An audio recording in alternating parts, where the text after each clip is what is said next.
ඒවැල් පහර විඳ ගුරු ළඟ දනගාපු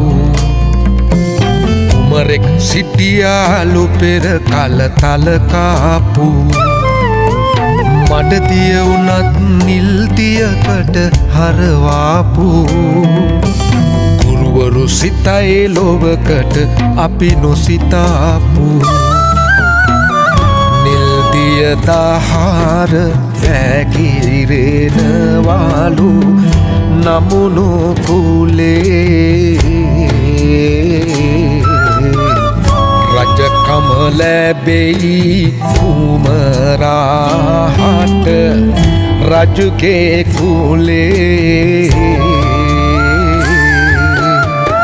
හැඩි දැඩි ඵල ලැබෙයි නිතරම පුහුල් වැලේ